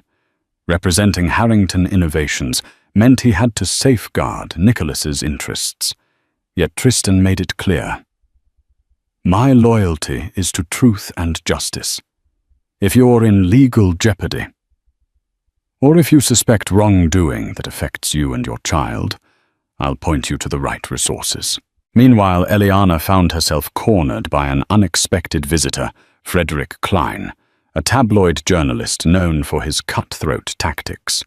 He showed up at her penthouse suite at the Mandarin Oriental, brandishing a notepad and a cunning smile. "Miss Stone, I have reason to believe you're at the center of the biggest scandal in Manhattan. Care to comment?" Her first instinct was to slam the door. But Frederick was persistent, offering a tantalizing deal. If she gave him an exclusive, he'd publish a sympathetic portrayal of her. "We can paint you as the young entrepreneur caught in Nicholas Harrington's web," he offered slyly. Eliana felt the sting of humiliation. She had been too confident, believing she could handle the entanglement. But Nicholas had drawn her into legal complications that threatened her business reputation. Part of her wanted to expose his secrets, to let the world see him for who he truly was. Another part feared losing the lavish lifestyle he had provided, especially the prized private jet. In a smoky midtown bar, Henry Caldwell met with board members from Harrington Innovations, hoping to shore up support for Nicholas. But he found dissent instead. They worried about stock prices plummeting if the CEO was entangled in an affair and an SEC investigation simultaneously. Some murmured about forcing a temporary leave of absence. Others, more calculating, considered if they should cut ties entirely for the sake of the company's public image. Little by little, Nicholas's fortress of influence was being assailed from every angle. Allies were scarce, enemies multiplying. And though he tried to manage each crisis, he was finding it impossible to keep all the plates spinning. Everyone had a stake in the game, and the stakes were rising by the hour. As summer draped New York in a cloak of heat, the chill of tension inside the Harrington penthouse grew increasingly palpable. Vivian's pregnancy advanced her belly, gently rounding a testament to a future she once believed would be bright. Now it served as a constant reminder that life moved forward no matter the turmoil. One evening, Vivian heard the door creak open. Nicholas returned, looking more haggard than she'd ever seen him. He loosened his tie and poured himself a tumbler of scotch, a habit he'd resumed after years of sobriety from his college days at Stanford. She watched silently from across the living room, waiting for him to speak. The conversation that followed was as raw as the city's summer air. Nicholas confessed, or at least tried to. He admitted that yes, he had been involved with Eliana, but he insisted it was just a distraction that spiraled out of control. He claimed he ended it weeks ago, but the private jet had already been purchased, an irrevocable transaction. Vivian glared at him. "You think that's what this is about? A fling? A toy you bought her? What about the possibility of legal consequences, Nicholas? Don't you see how vulnerable this makes us?" He grimaced, swirling the amber liquid in his glass. "I never intended for any of this. The SEC is digging into my deals and Eliana's name came up. Now she's threatening to speak to reporters." He paused, voice wavering. "I'm terrified, Vivian, of losing you, losing the company, losing everything." Vivian felt a pang of sadness for the man she once admired, but anger roiled within her too. She approached him, eyes fierce. "I've decided to retain my own attorney, Nicholas. If this escalates, I won't be blindsided. Tristan Zhao has offered to guide me to a top family law specialist." Nicholas's face contorted. "You'd do that to me? Take legal action while I'm already under investigation? Don't you dare act like the victim here." Vivian shot back, her voice quiet but resolute. "I'm pregnant with our child. If you jeopardize everything with your recklessness, I need to ensure we're protected. I won't stand by, powerless." A heavy silence descended. Finally, Nicholas set his glass down with a trembling hand. "What do you want from me?" Vivian's eyes brimmed with tears. "I want the truth. I want you to own up to your actions, publicly, if necessary. And if that means stepping down from Harrington Innovations to preserve the company you built, then so be it." She took a slow breath, hand resting gently on her belly. "Decide, Nicholas. Decide whether you're going to run from this or face it. But know that if you choose deceit again, I will protect myself and our child, no matter the cost." In that moment, Nicholas realized that mere apologies would no longer suffice. The ultimatum was clear: salvage his integrity, or lose not just his wife and child, but also his very freedom. When the story about Nicholas Harrington's alleged affair and the mysterious private jet finally hit the tabloids, it broke like a thunderclap across social media. Frederick Klein's publication headlined it as "Billionaire Lover's Air Affair. Harrington's Jet for His Secret Mistress." The accompanying photos of Eliana Stone stepping out of the sleek Gulfstream G650 were enough to set tongues wagging across the country. Nicholas's phone erupted with calls from board members, investors, and old friends demanding explanations. The PR department at Harrington Innovations scrambled to craft a statement. Vivian braced herself for the paparazzi who staked out the building lobby in hopes of snapping pictures of the devastated wife. Even Serena Van Doren called equal parts sympathetic and fascinated by the unfolding chaos. Amid the storm, Nicholas retreated to his home office, pacing like a caged animal. Eliana's betrayal stung. She had effectively confirmed the existence of the jet, if not the entire affair. He had tried to soothe her panic about the SEC, but in doing so he'd only made her more aware of how precarious his position was. With her new leverage, Eliana seemed ready to play all her cards. Desperate to salvage what remained, Nicholas arranged a secret meeting with Eliana at a discreet suite in the Four Seasons. When she arrived, her posture was tense, her expression wary. He tried to plead with her. "Eliana, why did you let it go public?" Her laugh was hollow. "Don't be naive. That reporter cornered me.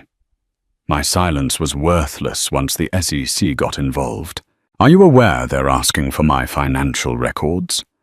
If I end up indicted for fraud because of you, I'll sing like a canary." Nicholas clenched his jaw. "I never intended for you to be implicated. Let me handle the SEC. I'll ensure your name is cleared. But please keep the media out of it. I'm trying to protect my wife and child." She eyed him skeptically. "You never told me Vivian was pregnant." Her voice held a hint of regret. "Had I known, I might have walked away sooner." Nicholas felt a surge of anger at her self-pity. "Eliana, this has gone too far. The board is ready to oust me. My marriage is hanging by a thread. Just name your price for your cooperation. I'll pay whatever it takes." She raised an eyebrow. "You think money solves everything. But you've built a reputation on power moves. Now the press wants blood, and the SEC wants to take down a big fish. If you can't offer me guaranteed safety, then my best bet is to protect myself by cutting a deal with them and with the media." He stood there, words choking in his throat. Eliana turned to leave, stiletto heels clicking on the polished floor. The door closed softly, and Nicholas was left staring at his reflection in the window. The private jet that once symbolized his dominion had now become a millstone around his neck, dragging him and everyone around him into scandal and potential ruin. Outside of the Manhattan social bubble, Vivian found respite in the quiet spaces of her childhood home in Connecticut. She often visited her mother, Catherine Chambers, a retired professor who lived in an ivy-covered cottage near Hartford. Sitting on the back porch, Vivian could almost pretend she was a little girl again, sipping lemonade while the summer breeze rustled the trees. But the illusion was fleeting. Her mind was consumed by the crisis unfolding back in Manhattan. She had just seen the tabloid headlines about the private jet. There was no escaping the humiliation that her husband's betrayal had become national fodder. Catherine sipped her tea, brow furrowed as she studied her daughter. "You know, sometimes men think with their pride and lose sight of their vows. I'm not saying this to excuse Nicholas's behavior. But are you sure you're ready for a legal battle that could get ugly?" Vivian swallowed hard. "I can't just sit back and let him ruin everything we built. He put me and this baby in jeopardy with his reckless actions, and the SEC investigation might expose more. I'm afraid of how deep this goes." Her mother reached over, covering Vivian's hand with her own. "Then you must protect yourself and protect your child. The question is, do you still love him enough to give him a chance to make things right?" Vivian's eyes welled up. Did she still love Nicholas? A part of her. Did she love the man who once wrote her poetry, who planned lavish surprise getaways just to see her smile? But that man seemed so distant now, overshadowed by the cunning businessman entangled with Eliana Stone. That afternoon she spoke with Tristan Zhao by phone.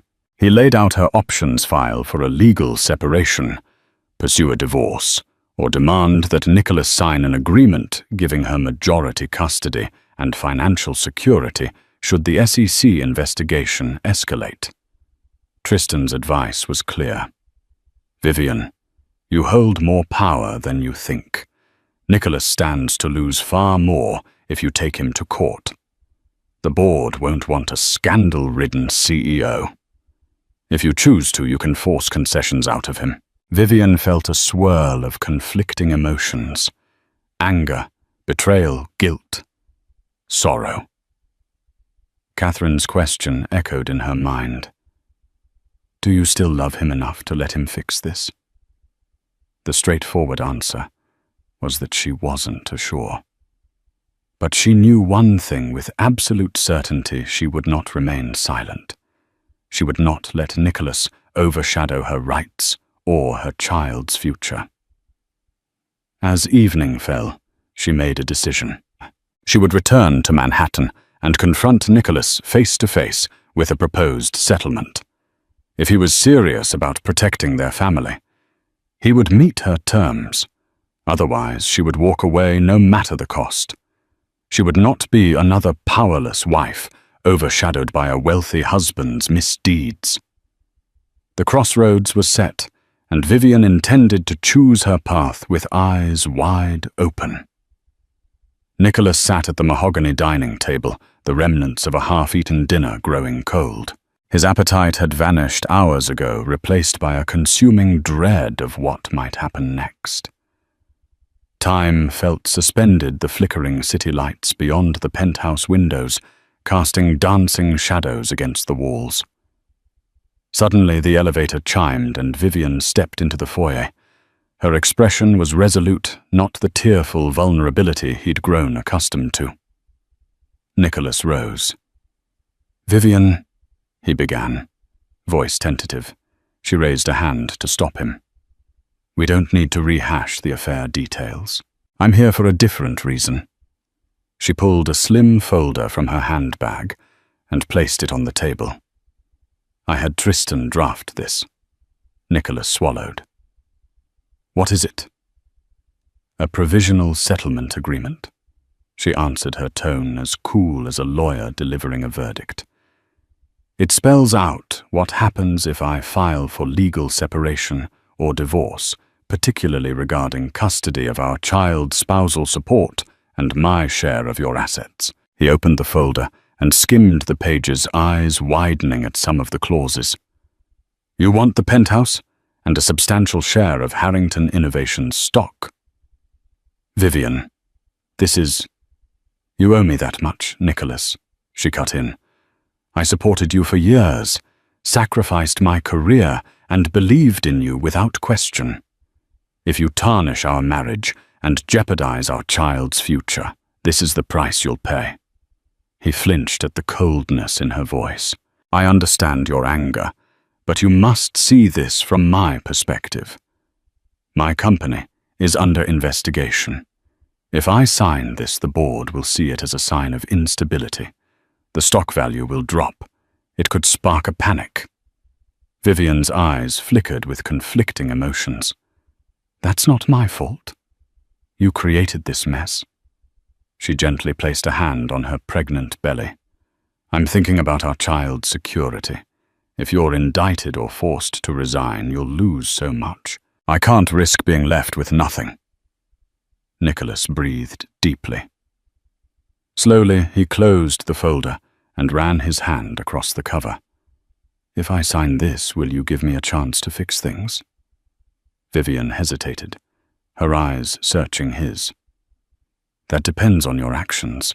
You need to clear the air with the SEC, manage Eliana, and publicly acknowledge our marriage. No more secrets, no more hush-hush deals." He nodded, tears brimming at the corners of his eyes. "I'll do whatever it takes," he whispered. Without another word, Vivian turned and walked to the spare bedroom. Once she was gone, Nicholas sat there, the weight of the agreement seeming to press down like an anvil. Signing it might mean salvaging some form of trust. Refusing it might lead to a costly and humiliating court battle.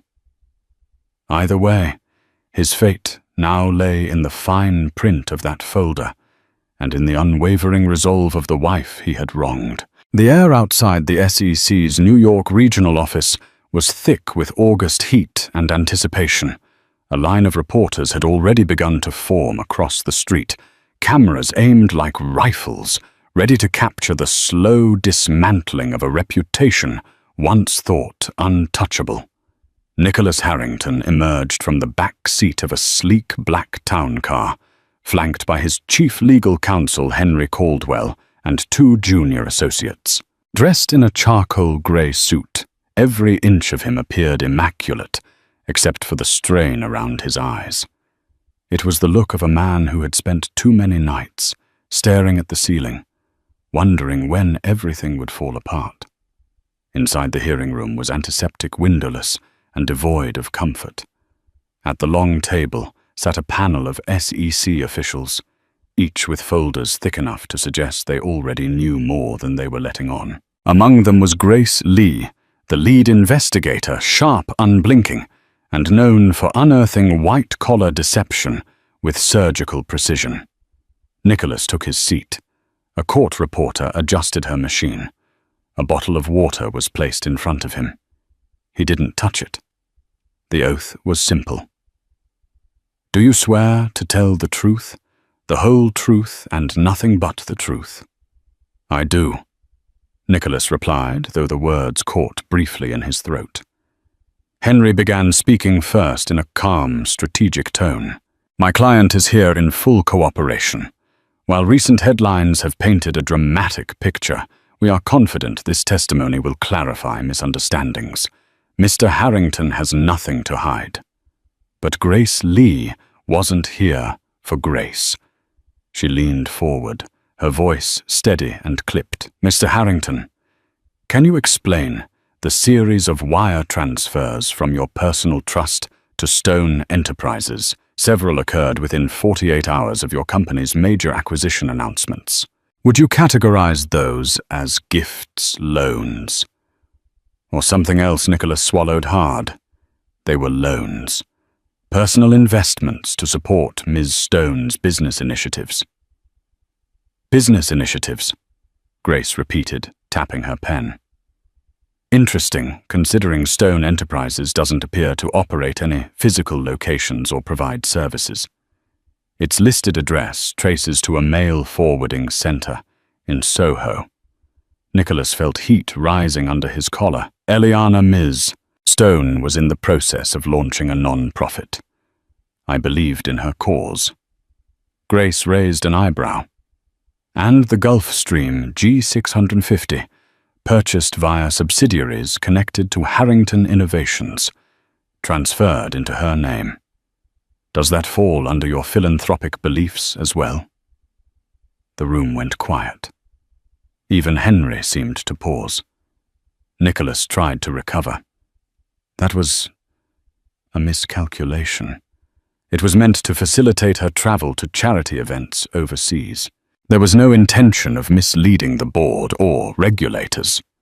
The junior investigator next to Grace leaned in and flipped a document toward the panel.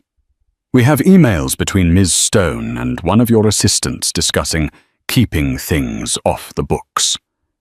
How do you explain that Nicholas's hands clenched under the table? "I never authorized that language.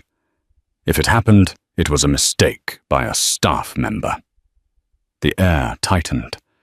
Grace didn't blink. "So in summary, you claim the funds, the plane, and the shell companies all exist as coincidences, and the timing around stock volatility mere chance." Nicholas faltered. "Yes. Coincidence." Grace sat back, satisfied with the discomfort her silence produced. Then she leaned in one last time. "Mr. Harrington, this is not a trial yet. But you should understand, we are prepared to pursue further action. If we discover that your personal relationships were used to conceal material financial transactions, you won't just be explaining yourself in this room. You'll be doing so under federal indictment." The words hit like a gavel. When the questioning ended, Nicholas stepped into the hallway, drenched in sweat beneath his polished suit. Henry walked beside him, jaw tight.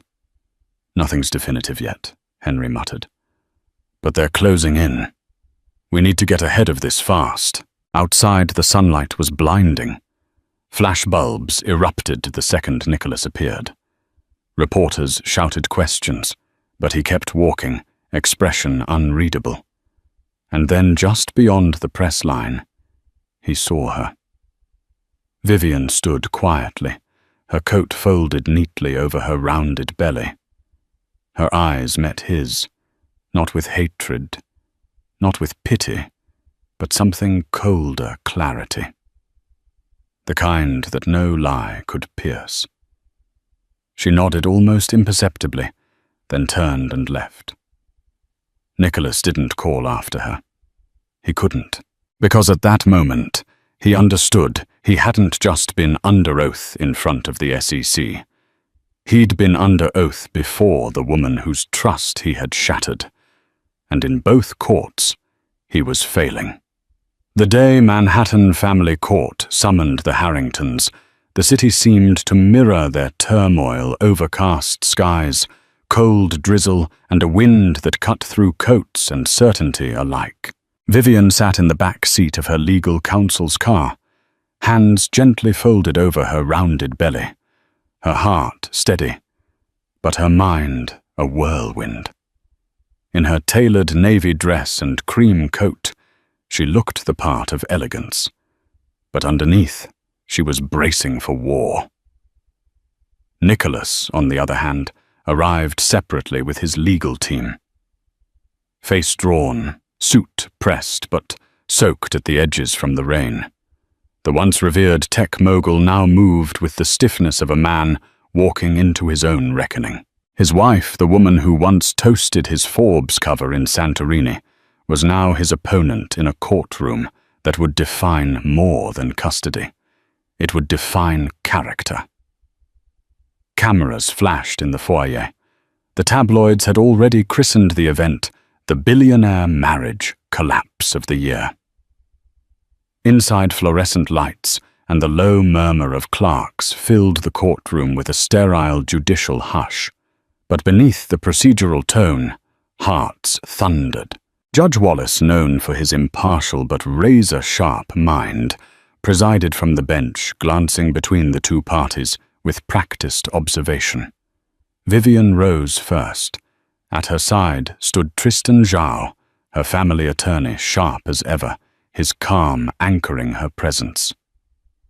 "Your Honor," Tristan began, "we are here today because my client, Mrs. Vivian Harrington, must safeguard not only her unborn child's well-being, but also her own future in light of serious allegations surrounding Mr. Harrington's conduct. These are not just emotional breaches. They carry financial, legal, and reputational consequences." He presented exhibits, the Gulfstream G650 invoice wire transfers to Eliana's companies, and press clippings outlining SEC scrutiny. "This is not a case of simple infidelity," he emphasized. "This is a man whose recklessness threatens the foundation of a family." Then Vivian took the stand. She didn't shake. Her voice, though soft, cut through the courtroom like crystal. "I am not here to punish Nicholas," she said, "but to protect my child. I stood by him as he built an empire. I turned down board seats and job offers to raise a family with him. But when I discovered the jet, the lies, the secrets woven into our finances, I realized I could no longer trust him to put family first." She paused, one hand resting on her belly. "This child will be born into a storm I did not create.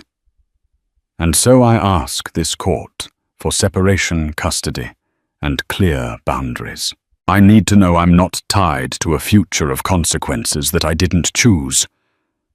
Nicholas, listening, felt something tear quietly within. Vivian wasn't attacking him. She was grieving him. Grieving the man he used to be. And somehow that hurt more than any insult could. His attorney, Deborah Montague, rose, her tone polished but defensive. Mr. Harrington has not been charged with any crimes. He has taken responsibility and signed a provisional agreement to provide for his wife and unborn child. He regrets the mistakes he made, and he is committed to restoring stability. When Nicholas took the stand, his usual confidence faltered. "I've made catastrophic decisions," he admitted. "I lost my way. I hurt the woman who believed in me more than anyone. But I love my family. I love my wife. I want to be a father. Please don't punish my child for my failures." He looked directly at Vivian, eyes glossy with unspoken regret. "Vivian, if there's anything left to save, I'll fight for it." But Judge Wallace had heard enough. He removed his glasses slowly and addressed the court in a measured tone. "This court does not render decisions based on emotion alone, but on impact, risk, and precedent. While Mr. Harrington has not yet been criminally charged, the court finds the financial irregularities troubling, especially the use of marital assets for extramarital endeavors." He looked at Vivian. "Given your condition and the uncertainty surrounding Mr. Harrington's legal future, the court grants your petition for separation with sole custody, awarded until further review." A collective breath left the courtroom. However, the judge continued, "I order a mediation period before any permanent divorce is granted. Both parties are encouraged to seek counseling for the sake of their child, if not for reconciliation." The gavel fell with finality. Outside, flashbulbs exploded. Nicholas exited with his head down. Vivian walked out, composed, escorted by Tristan, her hand instinctively cradling her stomach. That night, Nicholas returned to an empty penthouse, silence pressing down like a judgment of its own. Vivian, meanwhile, sat by her mother's side in Connecticut, watching news coverage she never asked for. She had won the hearing, but not without cost. And somewhere deep within both of them, the truth lingered like an echo power may buy silence, but it can never buy back trust. And the court, cold and impartial, had just made that truth official. Autumn descended on Manhattan with a crisp chill.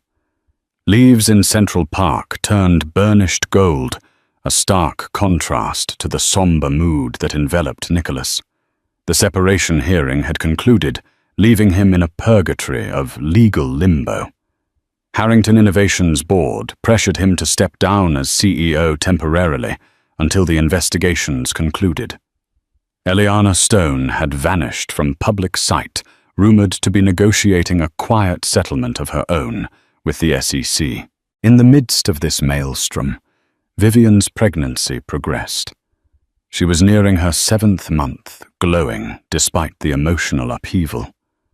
One day she agreed to meet Nicholas at a neutral location, her lawyer's conference room, under the pretense of finalizing some financial details. Nicholas arrived early, heart pounding, half hoping for a chance at honest conversation. When Vivian entered, her expression was guarded but not hostile. They sat at a polished wooden table, a fruit platter and water glasses placed between them. Lawyers hovered in the background. But Tristan made an excuse to step out, leaving them momentarily alone. Nicholas mustered his courage. "Vivian, I know I can't undo what's happened, but I still believe we can be a family for our child." She studied him quietly, absent-mindedly, placing a hand on her belly. "Nicholas, I've been to the doctor. The baby's healthy. That's the most important thing to me. I won't let anything threaten that." Her voice was tinged with sadness. "But as for us, I don't know if we can ever go back to the way things were. Your affair, the secrets, they're scars that might never fully heal." He felt tears prick at his eyes. "I'll do anything, Vivian. I'll sign any agreement you want. I'll cooperate fully with the SEC. Step down from the company for good if necessary. I don't want to lose you." Her eyes glistened, but she remained composed. "You've already lost part of me, Nicholas, and I don't say that to be cruel. It's the reality. But you might be able to earn back my respect if you can prove you've truly changed." Just then, Tristan stepped back into the room with a gentle knock. "I'm sorry to interrupt. The final paperwork is ready." Vivian sighed, stood up, and walked toward the door, but not before pausing. She turned to Nicholas, her voice soft yet resolute. "Focus on resolving your legal issues.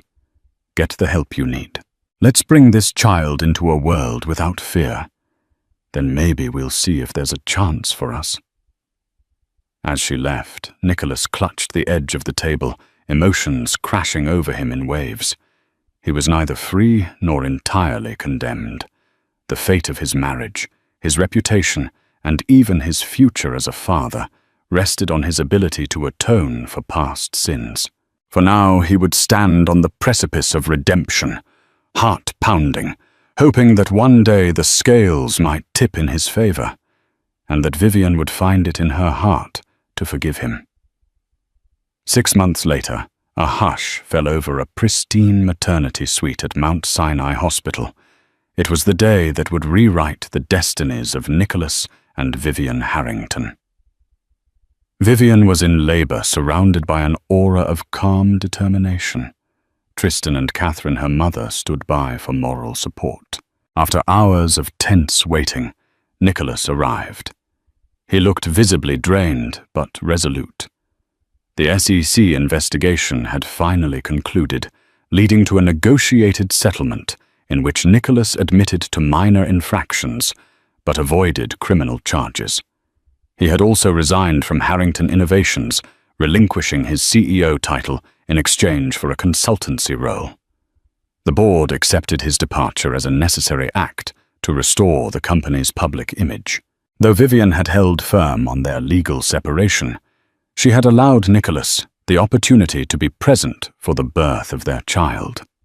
The baby's arrival brought a fragile sense of hope, albeit tinted with the knowledge of everything that had transpired.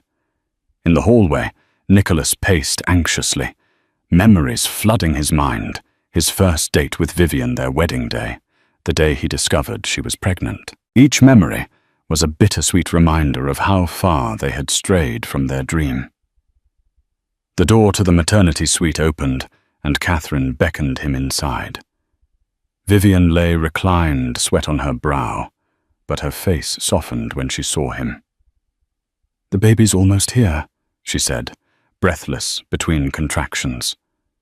Nicholas rushed to her side, gently taking her hand. "You're doing amazing," he whispered, voice trembling with emotion. She squeezed his hand, and for a moment, all grudges, all scandals, seemed to dissolve in the face of new life. It happened in a rush, the final push, the cry of a newborn echoing in the room. A son 8 pounds of possibility. A hush fell as the medical staff placed the baby in Vivian's arms. Nicholas felt tears spill down his cheeks. Vivian's face lit up with a radiant glow he hadn't seen in a long time. When a nurse asked if the father wanted to hold the baby, Vivian glanced at Nicholas and nodded. Carefully, he cradled his son, a tiny, fragile being who knew nothing of private jets or SEC hearings, nothing of betrayal or heartbreak. In that moment, Nicholas felt humbled, awed, and overwhelmed by the gravity of fatherhood. Later, when the baby was cleaned and swaddled, and Vivian rested Nicholas, stepped into the quiet hallway. His phone buzzed an email from Tristan's office, finalizing details of the separation agreement. The terms were generous to Vivian, as they should be. Nicholas had no regrets. The only thought that mattered now was that he had a son who deserved better than the mistakes of his father. He heard a soft voice behind him. "You can come back in if you like." Vivian stood in the doorway, hair disheveled, exhaustion etched on her face, yet she radiated a quiet strength. "Are you sure?" he asked, voice almost trembling. She nodded. "This baby is ours, And I want him to know his father, even if—" Her voice trailed off. Perhaps she was thinking of what the future would hold for them. Would they remain separated forever? Or was there a glimmer of reconciliation? Nicholas followed her inside the weight of the world, feeling just a bit lighter than before. He took a seat next to Vivian, watching their son's tiny chest rise and fall. The child's eyes fluttered, taking in the world for the first time. In that shared silence, father and mother, once broken by betrayal, found a fleeting moment of unity. No matter what the days ahead held, court hearings, settlement negotiations, or personal therapy sessions, this was a new beginning. It might not be a fairy tale ending, but it was real. It was honest. And perhaps for Nicholas and Vivian Harrington, that was a step closer to redemption than either had dared to hope. Thank you for joining us on this intense journey of passion, betrayal, and the fight for redemption. The tangled webs of Nicholas Harrington's life serve as a stark reminder that no amount of wealth or power can shield us from the consequences of our actions. From a hidden mistress and an extravagant private jet, to legal showdowns and a child's birth that changed everything. Our story reveals how trust once broken can take a lifetime to rebuild.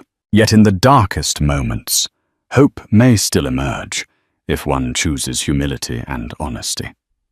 If you found yourself on the edge of your seat, yearning to know what happens next in the Harrington saga, be sure to like, share, and subscribe to our channel.